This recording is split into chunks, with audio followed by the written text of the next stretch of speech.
Welcome to UK food channel. ಎಲ್ಲರಿಗೂ ನಮಸ್ತೆ. ಇದು ಸಾಬುದಾನಿ ವಡೆ ಮಾಡೋದು ಹೇಗೆ ಅಂತ ಹೇಳ್ಕೊಡ್ತೀನಿ. ಒಂದು 2 ಗಂಟೆ ನೆನೆ ಹಾಕಬೇಕಿದ್ದು. ಇವಾಗ ಇದೊಂದು 2 ಆಲೂಗಡ್ಡೆ ತೊಗೊಂಡಿದ್ದೀನಿ. ಇದನ್ನು ಕುದಿಸ್ಕೋಬೇಕು. ಇವಾಗ ಇದನ್ನು ಸಬ್ಬಕ್ಕಿ ನೆನೆ ಹಾಕಿದ್ನಲ್ಲ ಸಾಬುದಾನಿ 1 ಅವರ್ ನೆನೆದಿದೆ. ಇದನ್ನ ಇವಾಗ ಇದಕ್ಕೆ ಹಾಕ್ಕೊಂಡು ನೀರೆಲ್ಲ ಬಸ್ಕೊಂಡ್ಬಿಡ್ತೀನಿ.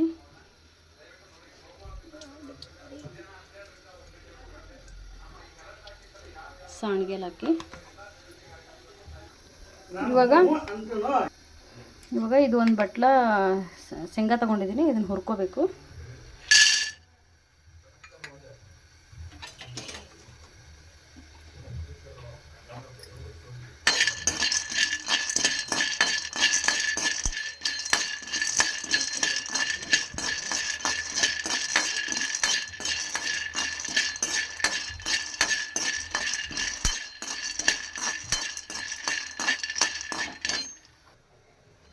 ಚೆನ್ನಾಗಿ ಇದು ಹುರಿದಿದೆ.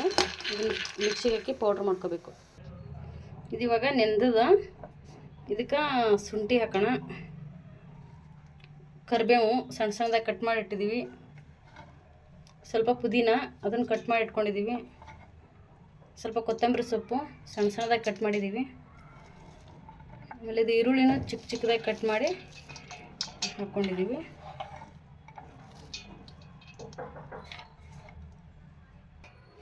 ಸ್ವಲ್ಪ ಶೇಂಗಾ ತೊಗೊಂಡಿದ್ವಲ್ಲ ಹುರಿದು ಪುಡಿ ಮಾಡಿ ಇಟ್ಕೊಂಡಿದ್ದೀನಿ. ಇದನ್ನು ಹಾಕಬೇಕು. ಅದಕ್ಕೆ ಜಾಸ್ತಿ ಆಗುತ್ತೆ, ಸ್ವಲ್ಪ ಹಾಕೋಣ. ರುಚಿಗೆ ತಕ್ಕಷ್ಟು ಉಪ್ಪು ಹಾಕೋಣ.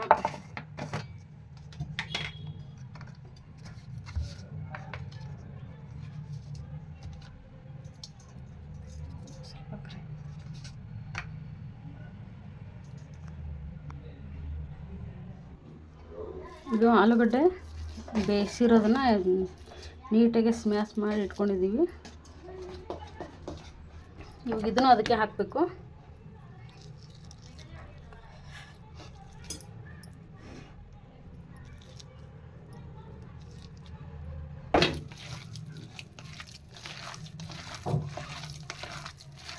ನೀಟಾಗಿ ಎಲ್ಲ ಮಿಶ್ರಣ ಮಾಡ್ಕೋಬೇಕು.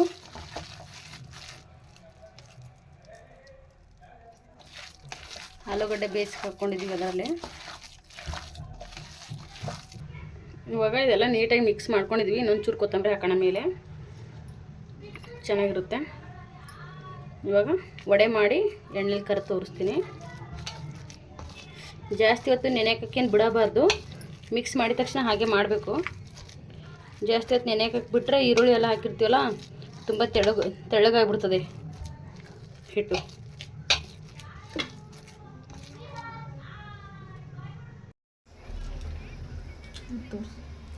ಸ್ವಲ್ಪ ಈ ಥರ ಉಳ್ಳಿನ ಮಾಡಿಕೊಂಡು ಹಿಂಗೆ ಕೈಯಲ್ಲಿ ಹಿಂಗೆ ಅಗಲವಾಗಿ ತಟ್ಕೋಬೇಕು.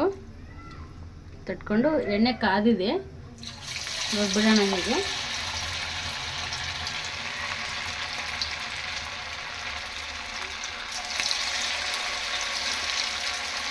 ಹೀಗೆ ಚಿಕ್ಕ ಚಿಕ್ಕದಾಗಿ ಉಳ್ಳಿ ಮಾಡಿಕೊಂಡು ಹೀಗೆ ಅಗಲವಾಗಿ ತಟ್ಕೊಂಡು ಹೀಗೆ ಬಿಡಬೇಕು.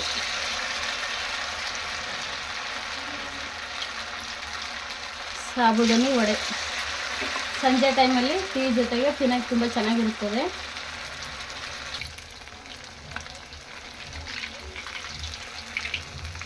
ತಿರುವು ಹಾಕ್ಬೇಕು. ಹೀಗೆ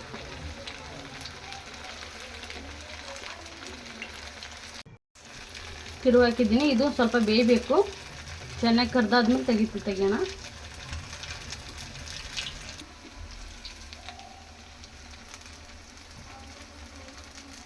ಸಂಜೆ ಟೈಮಲ್ಲಿ ಟೀ ಜೊತೆಗೆ ಈ ಸ್ನ್ಯಾಕ್ಸ್ ತುಂಬ ಟೇಸ್ಟಿಯಾಗಿರುತ್ತೆ. ತುಂಬ ಫ್ರೈ ಆಗ್ತಾ ಇದೆ. ಇದು ಇನ್ನೂ ಸ್ವಲ್ಪ ಫ್ರೈ ಆಗಬೇಕು. ಈ ರೆಸಿಪಿ ತುಂಬ ಟೇಸ್ಟಿಯಾಗಿರುತ್ತೆ. ಮಕ್ಕಳಂತೂ ತುಂಬ ಇಷ್ಟಪಡ್ತವೆ.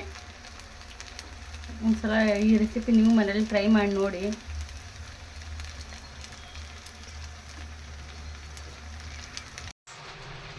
ಈ ರೆಸಿಪಿ ತುಂಬ ಚೆನ್ನಾಗಿದೆ, ಒಂದ್ಸಲ ಟ್ರೈ ಮಾಡಿ. ಈ ರೆಸಿಪಿ ಇದು ರೆಡಿಯಾಗಿದೆ. ವಡೆ ಹೀಗಾಗಿದ್ದಾವೆ. ಇದು ನನ್ನ ಮಗಳಿಗೆ ಟೇಸ್ಟ್ ಮಾಡೋಕೆ ಕೊಡ್ತೀನಿ. ಹೇಗಾಗಿದೆ ಅಂತ ಅವಳೇ ಹೇಳ್ತಾಳೆ. ತಾವು ತಿನ್ನು.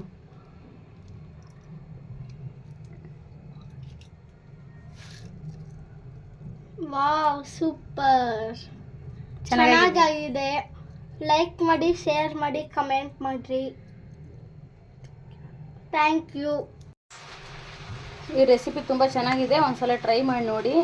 ಇನ್ನೊಂದು ರೆಸಿಪಿಯೊಂದಿಗೆ ಮತ್ತೆ ಬರ್ತೀನಿ. ಅಲ್ಲಿವರೆಗೂ ಬಾಯ್ ಬಾಯ್ ಫ್ರೆಂಡ್ಸ್.